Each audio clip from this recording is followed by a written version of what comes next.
Welcome to DPVD classes. So बच्चों, आज की इस वीडियो में हम लोग करने वाले हैं क्लास 9 मैथ्स और मैथ्स में करने वाले हैं एक्सरसाइज वर्क पर 3 का question number first. So first question में देखो क्या लिखा हुआ है, write the following in decimal form and say what kind of decimal expansion each has. So बच्चों, जो फर्स्ट पार्ट हमें गिवन है, सबसे पहले तो हमें इसको क्या करना है, डेसिमल फॉर्म में लिखना है। और डेसिमल फॉर्म में लिखने के बाद हमें बताना है कि किस टाइप का डेसिमल एक्सपेंशन है। जैसे कि हमारे पास टर्मिनेटिंग, नॉन टर्मिनेटिंग या फिर नॉन टर्मिनेटिंग नॉन रिपीटिंग, इस टाइप के डेसिमल एक्सपेंशन होते हैं, वही हमें बताना है। तो सबसे पहले अगर हम इसको डिवाइड करेंगे तो 100 बाहर आएगा, ठीक है। इसके अंदर आएगा 36। अब यहाँ पर देखो छोटी वैल्यू है, तो हम क्या करेंगे, यहाँ पर अगर हम पॉइंट लगा लेंगे, पॉइंट लगाने से क्या होगा, यहाँ पर हमें एक एक्स्ट्रा ज़ीरो मिल जाएगी। तो अब थ्री टाइम्स कैंसिल करेंगे तो 300। फिर यहाँ पे जीरो में जीरो जाएगा, जीरो आ जाएगा, सिक्स में जीरो सिक्स आ जाएगा, उसके बाद थ्री में थ्री जीरो। सो यहाँ पर देखो जो 60 आ गया। और हमने यहाँ पर एक पॉइंट ले रखा है, इसका मतलब हम फिर से ज़ीरो को ले सकते हैं। फिर से ज़ीरो लेने से 6 टाइम चला जाएगा तो आ जाएगा हमारा 600, और ये हो जाएगा पूरी तरीके से कैंसिल। तो हमारा जो बच्चों लास्ट में डेसिमल एक्सपेंशन आया है 36/100 का, वो आया है बच्चों 0.36। 0.36 ये क्या बच्चों, हमारे टर्मिनेटिंग डेसिमल है, यानी कि पूरा टर्मिनेट हो रहा है, पूरा ख़त्म हो रहा है। तो हम यहाँ पे क्या लिखेंगे, टर्मिनेटिंग डेसिमल। सो इस तरीके से बच्चों हमने इसका फर्स्ट पार्ट कर लिया कंप्लीट। चलो करते हैं इसका सेकंड पार्ट। सो देखो यहाँ पे सेकंड पार्ट है, हमारे पास 1/11 है। 1/11 का क्या मतलब है, इसका मतलब है 11 बाहर आएगा और 1 आएगा इसके अंदर, ठीक है। तो सबसे पहले हम क्या करेंगे, जैसे हमने यहाँ पर पॉइंट ले लिया था, वैसे सबसे पहले एक पॉइंट ले लेंगे। पॉइंट लेने से क्या होगा, एक जीरो आ जाएगा। अब एक जीरो तो हमने ले लिया, फिर भी ये 11 से छोटा ही है, अंदर में 10, तो छोटे को डिवाइड कर दे सकते हैं। फिर हमने एक पॉइंट ले रखा था तो एक ज़ीरो ले लिया, बट हमें एक और एक्स्ट्रा ज़ीरो चाहिए, तो उसके लिए आपको यहाँ पर भी ज़ीरो लगाना पड़ेगा। तो जब हम यहाँ पे ज़ीरो लगाएंगे फिर हम यहाँ पे ज़ीरो को ले पाएंगे। अभी 100 हो गया। अब कितनी बार हम इसका टेबल से डिवाइड कर सकते हैं, तो अगर मैं 11 का टेबल 9 बार पढ़ूँ, 11 9 से 99, तो यहाँ पे 99 आ जाएगा। और फिर जब इसको माइनस करूँगा तो यहाँ पर हमारा 1 बचेगा, ठीक है बच्चों। अब 1 बचने के बाद देखो दोबारा से 11 और 1 था यहाँ पे, तो दोबारा से 11 और 1 आ गया, तो हमें फिर से करके देखना पड़ेगा। फिर से यहाँ पर हमने पॉइंट लगा रखा है तो एक ज़ीरो आ जाएगा, बट ये अभी भी छोटा है, तो हमें एक और ज़ीरो चाहिए, तो हमें यहाँ पर एक ज़ीरो लगाना पड़ेगा। तो एक ज़ीरो लगाया हमने, तो यहाँ पर 100 आ गया फिर से। फिर 11 का टेबल 9 बार पढ़ेंगे तो यहाँ पे आ जाएगा 99, और फिर से इसको डिवाइड करेंगे तो लास्ट में 1 बचेगा।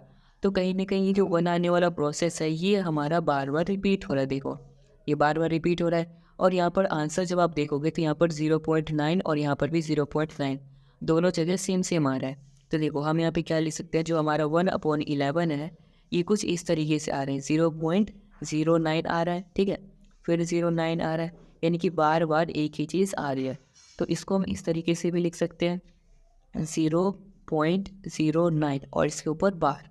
जब कभी भी इसी तरीके से बार बार वैल्यूज रिपीट होती है तो उसके ऊपर हम बार लगा देते हैं। यहाँ पर देखो ये 0.9 पर बार जब हमने लगाया तो इसका मतलब क्या हो गया, नॉट टर्मिनेटिंग, यानी कि ये ख़त्म नहीं हो रहा है एक तो, ठीक है। और साथ में 090909 बार बार रिपीट भी हो रहा है, तो हम लिखेंगे बच्चों नॉट टर्मिनेटिंग रिपीटिंग, क्योंकि ये बाद में रिपीट हो रहा है, ठीक है बच्चों। सो आई होप बच्चों आपको ये फर्स्ट पार्ट और सेकंड पार्ट बिल्कुल आया होगा अच्छे से समझ में। चलो करते हैं इसी का थर्ड पार्ट। सो अब से यहाँ पे हमारे पास थर्ड पार्ट है, वो है 4 होल 1/8। सो देखो यहाँ पर ये मिक्स्ड फ्रैक्शन में सबसे पहले हम इसको क्या करेंगे, प्रॉपर फ्रैक्शन में लिख लेंगे। सो 8 4 32 और 1 33। सो यहाँ पर आ जाएगा बच्चों 33/8। अब हम इसको डिवाइड करेंगे। सो देखो डिवाइड कैसे करेंगे, सबसे पहले 8 हमारा बाहर आ जाएगा क्योंकि नीचे है, और 33 ऊपर। अब 8 4 32 होता है, सो यहाँ पर 32 आ गया। 3 में से 2 को माइनस करेंगे 1 आ जाएगा, 3 में से 3 0। अब इसके बाद अगर हम यहाँ पे पॉइंट लगा लेंगे तो हमें एक ज़ीरो मिल जाएगा, इसके कारण 8 बन जाए 8 लिख लेंगे। तो यहाँ पे 10 में से 8 जाएगा 2 आ गया। इसके बाद अब फिर से हमने यहाँ पे पॉइंट लगा रखा है तो ज़ीरो तो आ ही सकता है, फिर 8 2 जा 16 आ जाएगा। फिर माइनस करेंगे तो आ गया 4, और यहाँ पे पॉइंट लगे होने के कारण हम एक ज़ीरो ले लेंगे तो 8 5 सा 40। सो यहाँ पर ये पूरा हो गया कैंसल। तो हम इसको क्या लिख देंगे बच्चों, टर्मिनेटिंग। सो यहाँ पर मैं लिखता हूँ 33/8 इक्वल टू 4.125, जो हमारा डिवाइड करने पे आया है। और इसको हम क्या लिख देंगे बच्चों, ये हमारा टर्मिनेट हो रहा है, पूरा डिवाइड हो रहा है, तो इसको हम लिखेंगे टर्मिनेटिंग डेसिमल। सो इस तरीके से हमारा थर्ड पार्ट का हो जाता है सॉल्यूशन। चलो अब करते हैं इसी का फोर्थ पार्ट। सो बच्चों हमारा जो फोर्थ पार्ट है देखो, इसमें हमारे पास 3/13 गिवन है। तो सबसे पहले हम इसको डिवाइड करेंगे तो हमारा 13 बाहर आएगा, और इसके अंदर में आ जाएगा 3। देखो यहाँ पे 3 कितनी छोटी वैल्यू 13 से, तो हमें क्या करना पड़ेगा, सबसे पहले पॉइंट लगाना पड़ेगा। पॉइंट लगाने से यहाँ पर एक 0 आ जाएगा। अब हम इसको डिवाइड कर पाएंगे तो 13 2 से करेंगे तो 26 आ गया। माइनस करने पे हमारा आ जाएगा 4, हमने पॉइंट लगा रखा है तो यहाँ पर आ जाएगा एक 0, तो ये आ गया 40। अब हम कितने टाइम्स में करें, 3 टाइम्स में करेंगे तो आ जाएगा हमारा 39, माइनस करने से आ जाएगा 1, और पॉइंट लगा रखा है हमने तो यहाँ पर आ जाएगा 0। अब देखो ये इससे छोटा है, हमें क्या करना पड़ेगा, एक और 0 लेना पड़ेगा। अगर हम एक और 0 लेते तो हमें यहाँ पर भी एक 0 लगाना पड़ेगा। अब ये आ गया 100। अब अगर हम यहाँ पे 13 7 या 91 कर देंगे तो हमारा माइनस करने पे आ जाएगा 9, और पॉइंट लगा रखा है हमने तो यहाँ पर आ जाएगा 0। अब 13 6 से करेंगे तो आ जाएगा हमारा 78, और इसको जब माइनस करेंगे तो हमारा आ जाएगा 12, और हमने पॉइंट लगा रखा है तो यहाँ पर आ जाएगा फिर से 0। अब बच्चों अगर हम 13 9 से करेंगे तो आ जाएगा हमारा 117, और माइनस करने से आ जाएगा लास्ट में 3। अगर आप ध्यान से देखोगे तो आपको लग रहा होगा ये तो रिपीट ही नहीं हो रहा है, ना ही रिपीट हो रहा है ना ही टर्मिनेट हो रहा है। बट अगर आप ध्यान से देखोगे तो हमारे यहाँ पर देखो सेम वैल्यू ऊपर 3 थी, यहाँ पर भी सेम वैल्यू नीचे 3 है, यानी कि ये जो है दोबारा से रिपीट होने लग गया। ठीक है, तो हम यहाँ पे क्या लिख देंगे 3/13। इसकी वैल्यू कितनी है बच्चों, हमारी 0.230769, ये हमारी वैल्यू आई है। और ये हमारी क्या नॉन टर्मिनेटिंग, यानी ये टर्मिनेट नहीं होने वाली है, तो हम लिखेंगे नॉन टर्मिनेटिंग। और साथ में बच्चों देखो सेम वैल्यू ऊपर 3 थी, यहाँ पर भी 3 आ गई, यानी ये रिपीट होने वाली है, तो हम लिख देंगे नॉन टर्मिनेटिंग और साथ में रिपीटिंग। ठीक है बच्चों, सो आई होप बच्चों ये 4th पार्ट भी आया होगा आपको अच्छी समझ में। चलो करते हैं इसी का 5th पार्ट। सो बच्चों ये हमारा 5th पार्ट है 2/11। सो सबसे पहले बच्चों वैसे डिवाइड कर देंगे, यहाँ पे आ जाएगा हमारा 11, अंदर आ जाएगा 2, ये छोटा होने के कारण यहाँ पर पॉइंट लगा लेंगे, फिर हमारे पास एक 0 आ जाएगा। अब एक बार में करेंगे तो ये 11 कम 11, यानी कि 11 मुझे 11 आ जाएगा, इसको माइनस कर देंगे तो हमारा आ जाएगा 9। पॉइंट लगा रखा है तो यहाँ पर एक 0 आ जाएगा। अब 11 8 से करेंगे तो आ जाएगा हमारा 88, और माइनस कर देंगे तो आ जाएगा 2, और पॉइंट लगा रखा हमने तो यहाँ पर आ जाएगा 0। अब देखो यहाँ पर 20 आ गया, फिर 1 से करेंगे तो आ जाएगा हमारा 11, और इसको माइनस कर देंगे बच्चों, तो 20 में से 11 माइनस करेंगे तो हमारा आ जाएगा 9। अब फिर से हमने यहाँ पर पॉइंट लगा रखा है तो यहाँ पर आ जाएगा 0। अब 11 8 से करेंगे तो आ जाएगा हमारा कितना 88। ठीक है, और अगर हम इसको माइनस कर देंगे तो यहाँ पर हमारा 2 आ जा रहा है। अगर आप ध्यान से देखोगे तो हमने इसी 2 को डिवाइड करना स्टार्ट किया था। ठीक है, ये 2 यहाँ पर फिर से आया था। ठीक है, और यही 2 यहाँ पर दोबारा से आ गया, यानी कि यहाँ पर 2 जो है वो बार बार रिपीट हो रहा है और ये टर्मिनेट भी नहीं हो रहा है। तो हम बच्चों इसमें क्या लिख देंगे, सो हम यहाँ पे लिखेंगे 2/11 जो है ये आ रहा है हमारा 0.1818, इस तरीके से आते जा रहा है। तो जब ऐसे आते जा रहा है तो हम इस तरीके से लिख सकते हैं 0.18 के ऊपर बार।